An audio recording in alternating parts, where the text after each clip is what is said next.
My name is John Miller. I was born in Chicago 67 years ago. I never thought I would write my own story like this, but life forced me to. I was a hard-working man. All my life I believed in one thing. If you love your family and work hard, everything will be fine. I married Linda when I was young, and I thought she was my world.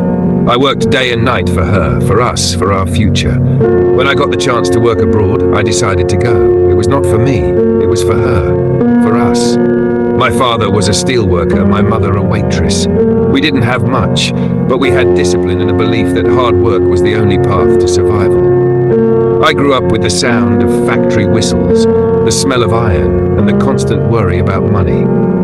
From a young age, I learned that life didn't give you anything for free.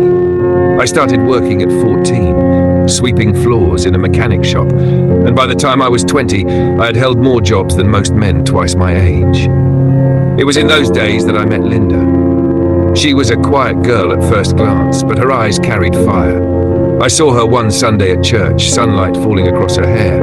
I was 22, she was 17. I knew nothing about love, but I felt something powerful that day. I worked up the courage to speak to her, and within months I was walking her home from school, carrying her books, listening to her dreams. She wanted to be a teacher. I wanted to be a man strong enough to give her the life she deserved. We married 3 years later in a small ceremony with borrowed flowers and rented suits. I promised her that day I would never let her down. Life, however, was not easy. I worked long shifts at the plant, sometimes double shifts to pay rent and buy groceries. Linda stayed home at first, then took small jobs when she could. I believed we were a team, fighting the world together. I thought she understood the sacrifices I was making. Every scar on my hands, every sore muscle. Every night I came home too tired to speak. It was all for her, for us. As the years passed, I realized the world was moving faster than me. Friends were buying homes, driving new cars, sending their kids to better schools. Linda would sometimes look at them and sigh. She never said it straight, but I could feel her disappointment, her hunger for more. I wanted to give her more. When the opportunity came to work abroad in Dubai with better pay than I had ever imagined, I didn't think twice. It meant leaving her behind for months at a time, but I told myself it was worth it. I thought she would wait. I thought love was strong enough. The night I left for the airport, Linda hugged me and whispered, "Come back soon." There were tears in her eyes, and I believed they were for me. I held her hand, kissed her forehead, and promised her that when I came back, everything would be different. I was carrying hope in my heart as I boarded the taxi to the airport. But fate is a strange enemy. At the airport, after hours of waiting, the announcement came. Flight cancelled due to technical issues. I was frustrated, angry at my bad luck, but I told myself it was just one night. I would return home, sleep, and try again tomorrow. With my small suitcase in hand, I returned to our street in the middle of the night. I still remember the sound of my own key sliding into the lock, the way the door creaked as I pushed it open. The house was dark, except for a faint light from the bedroom. I smiled to myself, thinking Linda might be waiting awake for me. I walked quietly, wanting to surprise her, and then I froze. Through the half-open door, I saw her, my wife, my partner of 40 years. She was in the arms of another man, her head resting on his chest, their bodies tangled in a way that left no room for doubt. For a moment, I couldn't breathe. My heart seemed to stop, my legs turned to stone. I stood there, watching the life I had built crumble in a single instant. She didn't see me, neither did he. They were too lost in each other, whispering, laughing softly. It felt like knives cutting into my chest. I wanted to scream, to tear the walls down, but I couldn't move. My body betrayed me, frozen in silence. I left the house without a sound. The night air was cold, but inside me was fire. My suitcase felt heavier than ever as I walked down the street, away from the home I thought was mine. Every step echoed with betrayal, every breath burned with disbelief. At 67 years old, I had nothing left but broken promises. I wandered through the city until dawn, remembering every sacrifice I had made, every drop of sweat, every night of hunger, every dream I had buried just to make her happy. And now I understood. While I was fighting the world for her, she had already given her heart to someone else. That night, my life ended in one way and began in another. I walked until my feet ached, the morning sun rising over the skyline as if mocking me. People hurried past, heading to work, carrying coffee cups, talking on phones, living their ordinary lives. I felt like a ghost among them, invisible and broken. I sat on a bench near the river and stared at the water. It kept moving forward, flowing without care, while I was stuck in the same moment, replaying what I had seen. The face of Linda leaning into that man's chest haunted me. His hand on her back, her smile, the way she looked safe with him. Safe in a way she should have only looked with me. I thought about the nights I had worked overtime, the meals I skipped, the birthdays I missed just to provide. I thought about the years of loyalty, of trust, of love that I thought was unshakable. It felt like all those years were nothing more than ash in the wind. I didn't know what to do. At 67, I was too old to start over, yet too alive to give up completely.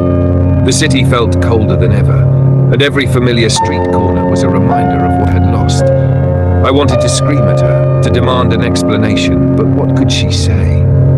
The truth was already in front of me. Words wouldn't change what I saw. I stayed away from the house the entire day, drifting from one place to another, trying to gather the courage to face her. By evening, I found myself back on our street, staring at the windows of the home I had paid for with my blood and sweat. I could see the light on in the kitchen, her shadow moving across the curtains. I wondered if he was still inside with her, if they were laughing, cooking dinner, building a world that didn't include me. The thought almost broke me. I unlocked the door quietly and walked in. She was at the sink, washing dishes, as if everything was normal. She turned, surprised to see me. "John, what are you doing here? I thought your flight." She stopped, her voice trailing off. She must have seen the look in my eyes. I didn't shout, I didn't accuse. I just stood there, staring at her. The silence between us was heavier than any words. She tried to smile, to pretend, but her hands trembled. "It was cancelled?" she asked softly, her voice weak. I nodded. My throat was too dry to speak. I looked past her, half expecting him to step out from behind a door, but the house was empty. Maybe he had left before I returned. Maybe she thought she had time before I came back. I wanted to ask her why. I wanted to know how long. I wanted to hear her say his name to confirm the betrayal I already knew. But I couldn't. The questions felt useless. The answers wouldn't heal me. Instead, I turned around, walked to the bedroom, and sat on the edge of the bed we had shared for decades. It no longer felt like mine. She followed me, standing in the doorway, wringing her hands. "John, please, let me explain." Her voice cracked. I lifted my eyes to her and spoke for the first time. "Explain what? That while I was fighting for us, you found comfort in another man? That the woman I gave my life to decided I wasn't enough?" My voice was calm, but inside I was screaming. She began to cry. Tears rolled down her cheeks, but they didn't move me. I had seen enough. I knew tears could be lies too. I stood up, grabbed my suitcase and walked past her. She reached for my arm, but I pulled away. Her touch, once my comfort, now felt like poison. I left the house again, this time for good. I didn't know where I was going, but I knew I couldn't stay there. Every wall in that home carried memories, and now every memory was poisoned. I checked into a cheap motel on the edge of town, lying on a bed that smelled of old smoke, staring at the ceiling until my eyes burned. That night, loneliness became my only companion. I thought of the young man I once was, the man full of hope and dreams. I thought of the promise I made to Linda on our wedding day, to never let her down. I realized that maybe I had kept my promise, but she had broken hers. For the first time in decades, I asked myself who I was without her. And the truth scared me. I didn't know. The motel room was silent except for the hum of the air conditioner and the occasional sound of cars passing outside. I lay awake, staring at the cracked ceiling, my mind replaying the same scene over and over. Linda's face, her smile, his arms around her. The image burned into me like fire that refused to die out. I closed my eyes, but sleep never came. It was as if the universe had pressed pause on my life, leaving me trapped in that single night of betrayal. By morning, I felt older than my 67 years. I shaved in the tiny bathroom mirror, staring at the lines on my face, the grey in my beard, the weary eyes of a man who had given everything and received nothing in return. I wondered if she was thinking about me, if she had cried herself to sleep, or if she had gone back to him once I walked out the door. I didn't know what hurt more, the betrayal itself, or the thought that maybe I had been blind for years and never noticed the truth. I left the motel and wandered the streets. I didn't want to see anyone I knew. I didn't want questions or pity. I ended up at a small diner near the edge of town, the kind of place where nobody knew my name.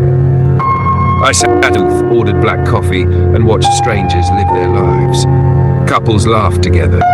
Kids played with crayons. Waitresses smiled as they poured refills. To them, it was just another morning. To me, it was the end of everything familiar. The waitress noticed the sadness in my eyes. "Rough morning?" she asked kindly. I forced a small smile. "Rough life," I answered, and she didn't ask again. After breakfast, I walked by the river again, the same spot where I had sat the night before. The water kept moving, steady and unbothered, and I wondered how it managed to keep flowing when I felt stuck. For hours I sat there, watching, thinking. I thought about the years I had wasted, the sacrifices that now seemed pointless. But I also thought about myself, the man I was only Linda's husband. Somewhere along the way I had lost him. That afternoon, I made a decision. I would not return to the house. I would not beg her to choose me over him. I had too much pride left for that, even if it was all I had left. Instead, I would start over. No matter how late in life it was, if 67 was all I had, then I would spend it finding out who John Miller really was. I bought a used notebook from a corner store that day. On the first page I wrote, "This is my story, not hers, not ours, mine." The pen felt heavy in my hand, but once I started, the words poured out. My childhood in Chicago, my father's hard hands, my mother's tired smile, meeting Linda, falling in love, believing in forever. Every page carried a piece of me, and for the first time in years, I felt like I was breathing freely. But writing didn't take away the loneliness. Nights were the worst. I lay in motel beds, listening to the walls creak, hearing voices from the rooms next door, laughter, arguments, the sounds of lives being lived, sat in ruins. I tried not to imagine her in that bed with him, but the mind is cruel. It feeds on pain. Weeks passed like this, one blending into another. I worked odd jobs to keep myself afloat, fixing fences, cleaning yards, moving boxes in warehouses, the kind of work most men avoided. I didn't mind. Hard work was all I ever knew, and it kept my hands busy when my heart felt too heavy. One afternoon, while repairing shelves in a small hardware store, I heard a familiar voice, soft, gentle, carrying pieces of my past. I turned, and there she was, Emily Carter. My childhood friend, the girl who had lived down the block from me back in Chicago, the one who had laughed with me during long summer evenings, long before Linda had entered my life. He recognized me instantly. "John Miller? Is that really you?" Her smile was warm, unshaken by time. For a moment, I didn't know what to say. Part of me wanted to hide, to keep my wounds invisible, but something in her eyes told me I didn't have to. She asked how I'd been, where I'd been all these years. I told her the truth. Not all of it, but enough. That I had worked, that I had married, that life hadn't turned out the way I thought. She didn't push for details, but she listened with the kind of patience I had forgotten existed. We agreed to meet again, just for coffee, just as old friends catching up. For the first time since that night, I felt a spark of something different. Not happiness exactly, but the possibility of it. And in that moment, I realized something important. My story wasn't finished. Emily and I met at a small cafe near the town square. It was the kind of place with wooden chairs that creaked when you sat, and walls lined with photographs of the city from decades past. She arrived a little late, carrying the same calm smile I remembered from our younger days. Time had touched her, lines around her eyes, silver threads in her hair, but there was still something youthful about the way she moved, as if life hadn't managed to weigh her down completely. We sat across from each other, sipping coffee, and for a while it felt like no years had passed at all. She asked about my work, my family, my health. I answered carefully, skirting around Linda's betrayal, not ready to speak those words out loud. But Emily had a way of listening that made silence unnecessary. Even without details, she seemed to understand there was pain behind my words. "You always carried too much on your shoulders, John," she said softly. Even back then, you wanted to fix everything for everyone else. I looked down at my cup, the steam rising slowly, and in the end, I couldn't fix anything, I said. She reached across the table and touched my hand, just briefly. It wasn't romantic, not yet. It was something deeper, kindness, the kind that doesn't expect anything in return. That single touch reminded me what it felt like to be seen, not as a provider or a husband, but simply as myself. We began to meet often after that. Sometimes for coffee, sometimes for walks along the river. We talked about old memories, running barefoot through the alleys as kids, sneaking into the old theatre, dreaming of futures we couldn't even imagine. She had never married, though she had come close once. Life had taken her in different directions. Jobs, travel, caring for her aging parents. She had known loneliness too, though a different kind from mine. One evening, as the sun set behind the trees, I told her the truth. I told her about Linda, about the cancelled flight, about what I saw when I walked back into my own home. My voice shook, and more than once I had to stop to catch my breath.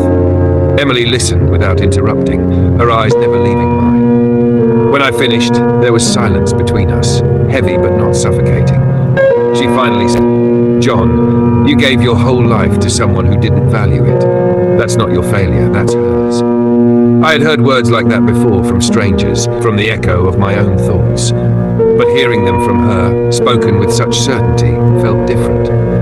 For the first time, I believed it might be true. Days turned into weeks, and weeks into months.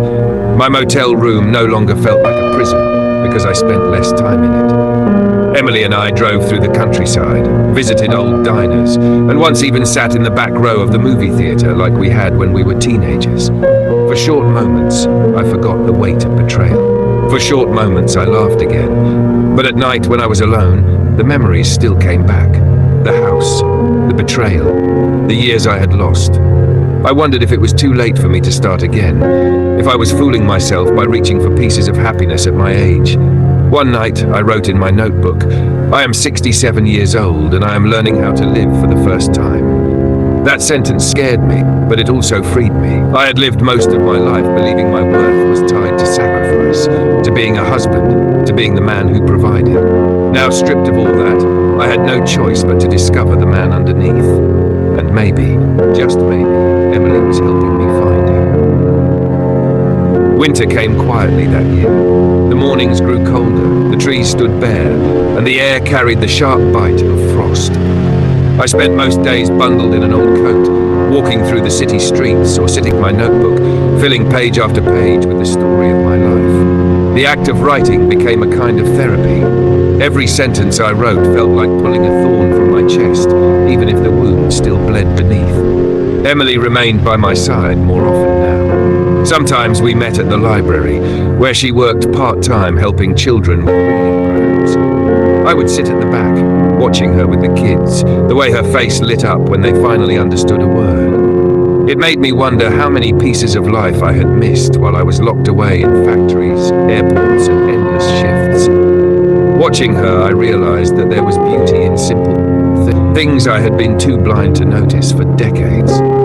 One evening, after the library closed, she and I walked down Main Street where Christmas lights had been strung between lampposts.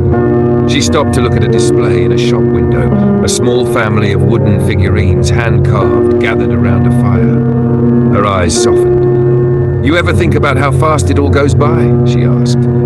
"Every day," I replied. She turned to me then, her breath visible in the cold. "Then don't waste what's left, John. You've carried enough grief. It's time to carry sense." I wanted to believe her, but every time I tried, Linda's face appeared in my mind. Not the young Linda I had married, not the woman I once loved fiercely, but the image of her in another man's arms. That moment seemed stitched into my soul. Forgiveness felt impossible, yet so did moving forward without it. One night, I decided to test myself. I drove back to the old house. It was late, the neighborhood quiet, the windows of my home glowing faintly from inside. I parked across the street and sat there for what felt like hours, watching the shadows move behind the curtains. I didn't go in. I didn't knock on the door. I just sat there, breathing the heavy air of a life that was no longer mine. When I finally drove away, everything inside me shifted. I realized that the house was nothing more than walls and wood. The memories were mine, yes, but the future inside those walls no longer belonged to me. For the first time, I felt the beginning of release. Not forgiveness, not yet, but release. In the weeks that followed, I threw myself into small acts of rebuilding. I found steady work in a warehouse, organizing shipments. It wasn't glamorous, but it kept me steady, kept me grounded. I moved out of the motel into a modest apartment with peeling paint and a drafty window, but it was mine. It smelled of fresh paint and empty space instead of betrayal. I filled it slowly, with books, with notes, with the sound of Emily's laughter when she came to visit. I began to think less about Linda and more about myself. Who was John Miller when he wasn't defined by sacrifice? I started to read again, something I hadn't done in years. I took long drives with no destination, letting the open road remind me that life could still hold freedom. Sometimes I sat in community centers, talking with younger men who worked long shifts like I once did. They would complain about exhaustion, about ungrateful families, about feeling invisible. I listened, and for the first time in my life, I shared my story. Not all of it, but enough. Enough to show them that their worth was not just in what they gave, but in who they were. One of them, a boy barely 21, said to me, "Mister, you talk like you lost everything." I smiled faintly. Maybe I did, but I also found something I never had before. Myself. That night, I went home and wrote in my notebook again, "I am not finished yet," and I meant it. Spring arrived with a softness that I hadn't felt in years. The snow melted, the air grew warmer, and with every day that passed, I felt a little lighter. My apartment window opened onto a small courtyard where tulips began to bloom, and for the first time since leaving that old house, I found myself looking forward to mornings instead of dreading them. Emily and I spent more time together. We visited farmers' markets on Saturdays, walked through parks where children flew kites, and sometimes simply sat in silence, watching the world move around us. It wasn't romance in the way movies showed it. It was quiet, steady. I'd seen enough of life to know that real connection wasn't about fireworks, but about peace. One afternoon, drove out to the countryside. The fields were wide and green, the sky stretched endlessly above us.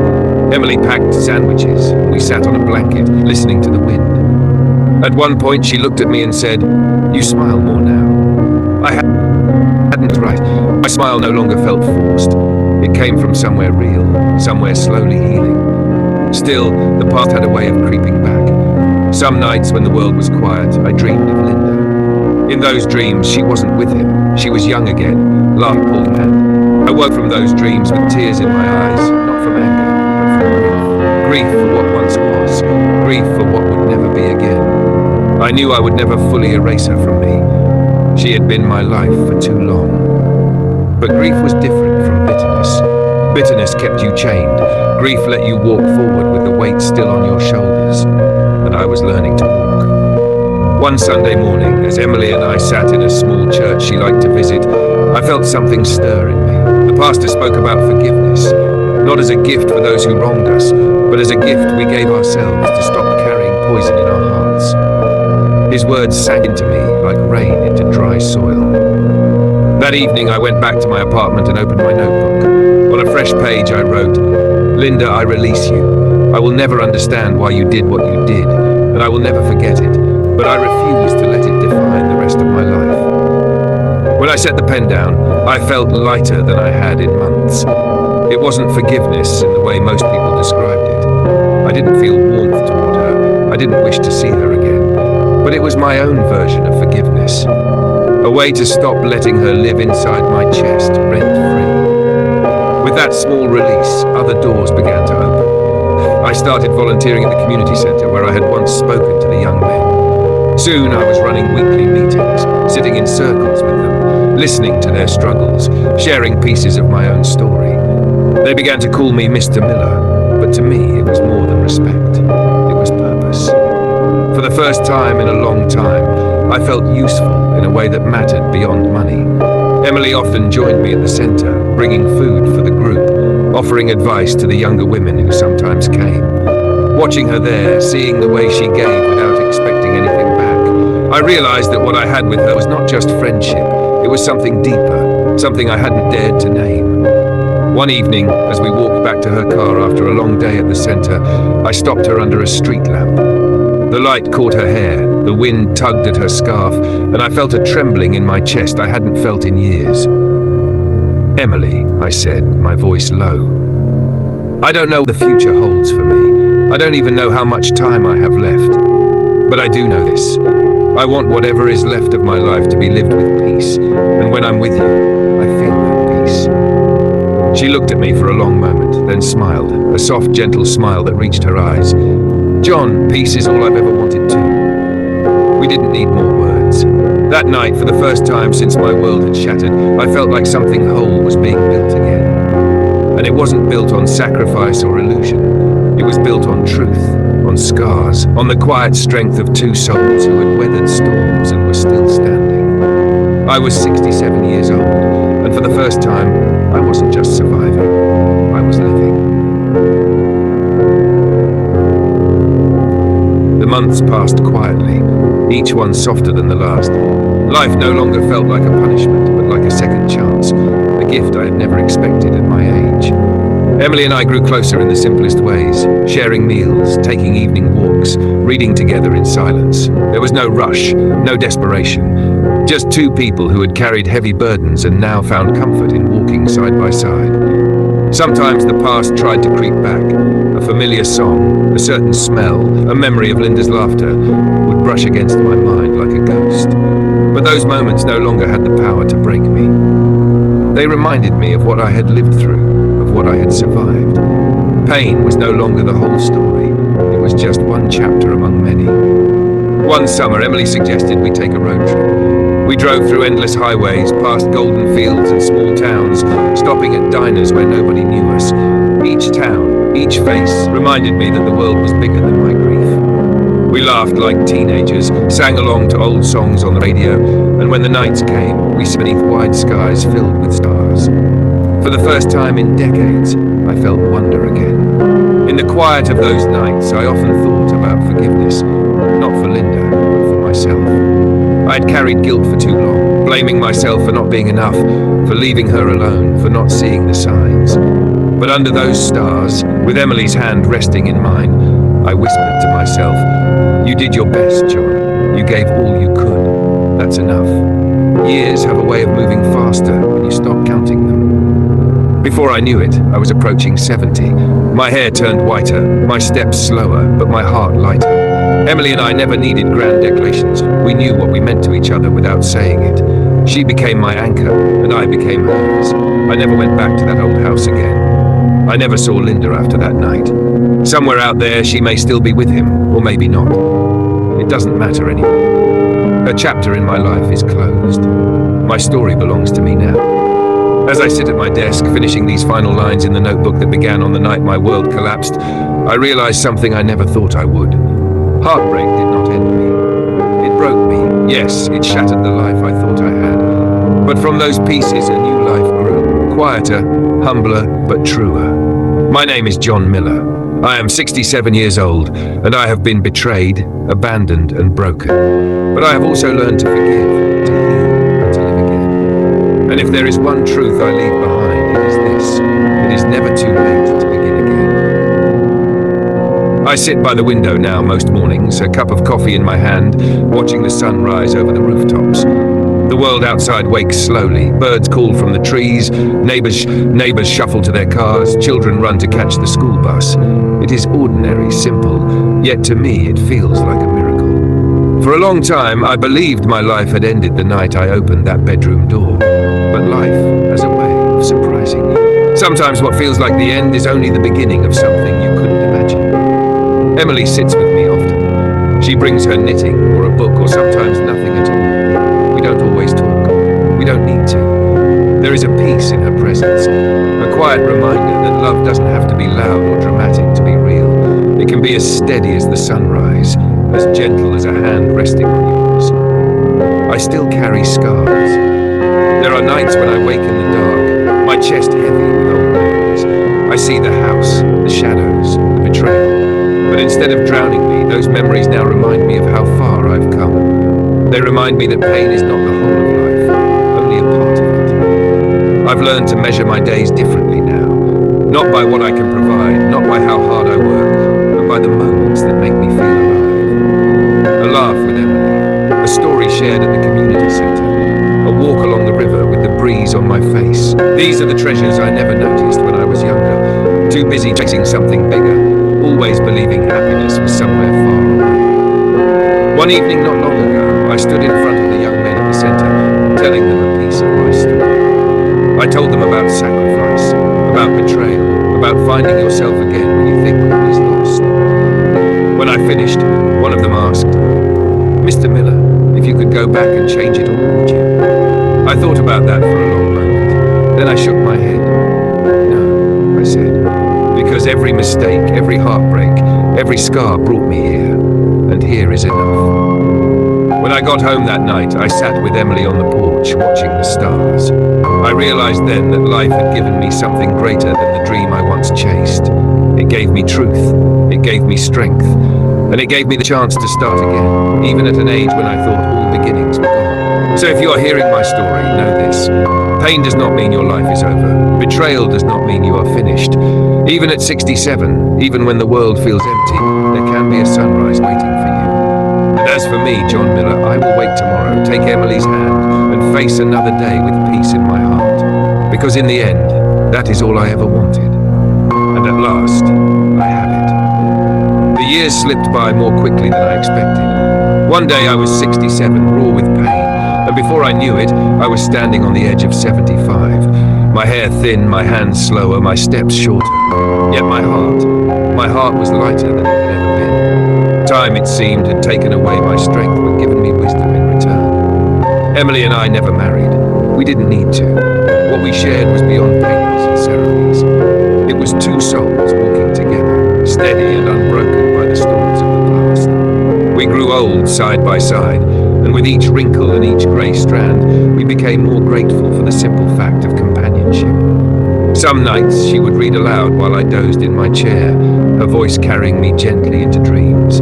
Other nights we would sit outside, holding hands in silence, watching the sky turn from gold to black. I often thought of Linda in those later years, not with anger, not with longing, just with acceptance. She was part of my story, a painful chapter, but not the ending. I never saw her again after that night, though sometimes I wondered where life had taken her, if she ever looked back and thought of me. But whether she did or not didn't matter anymore. I had let her go long ago. My real story was what came after. The rebuilding, the rediscovery, the laughter I thought I had lost forever. The lesson that even when you think the world has ended, life still has more to give. At the community centre, I kept sharing my story with the younger ones. They began calling me Grandpa John, and I accepted the name with pride. To them, I wasn't just a man with scars. I was proof that you could survive betrayal, heartbreak, and loss, and still keep walking. I watched boys turn into men turn into fathers, and I felt a quiet joy in knowing I had left something behind that mattered. In my 75th year, I sat down with the same notebook I had bought the night after my flight was cancelled. Its pages were nearly full now, filled with pain, with memories, with healing. I turned to the last empty page and wrote, "Life did not turn out the way I dreamed, but it gave me something greater than dreams. It gave me truth. It gave me peace. And it gave me the chance to begin again, even when I thought all was lost. If you are reading this, know that it is never too late. Never too late to forgive. Never too late to heal. Never too late to live." I set the pen down and closed the book, feeling the weight of my journey settle inside me. Not heavy anymore, but steady, like a stone smoothed by years of running water. When my time comes, I know I will leave this world, not as the broken man who walked away from that house on that cold night, but as the man who found his way back to himself. My name is John Miller. I was betrayed, but I was not defeated. And if there is any legacy I leave behind, let it be this: the human heart is stronger than we know. And no matter your age, no matter your scars, there is always another sunrise waiting. I can feel the years in my bones now. Each morning it takes me a little longer to rise. Each night I grow tired a little sooner. Yet when I look back, I no longer see only pain. I see a journey, long, crooked, marked by scars, but filled with lessons that only time can teach. Sometimes I sit with Emily on the porch at dusk, the air cool, the sky painted with shades of red and gold. She'll slip her hand into mine, and in that quiet moment, I realize I have something far more precious than all the riches I once chased: peace. A peace I thought I would never find after that night when my world crumbled. I think often of the man I was at 67, standing in the doorway of my home, watching betrayal unfold before my eyes. That man thought his life was over. He thought nothing lay ahead but loneliness and regret. If only he could see me now, sitting here in my final years, content, steady, grateful. He would know that the end he feared was only a beginning in disguise. Life is strange. It takes from us what we love most, yet if we keep moving forward, it gives us something new, something we never expected. I lost my marriage, my home, the dreams I built for decades, but I gained something deeper: truth, self-respect, and the quiet joy of living honestly. To anyone who hears my story, I want to leave this behind. Betrayal does not define you. Age does not limit you. Loneliness does not have to be permanent. Even in the ashes of heartbreak, there are seeds of a new life waiting to grow. I am no longer afraid of endings. Endings are just doors. And beyond every door, there is something new. Sometimes painful, sometimes beautiful, but always worth walking through. My name is John Miller. I was born in Chicago. I worked, I sacrificed, I loved, I lost. And in the end, I lived. Truly lived. If this is my last page, let it be written clearly. It is never too late to begin again. Not at 67, not at 75, not ever. And when my final dawn comes, I will meet it with open eyes and a steady heart, ready to step into the light of another sunrise.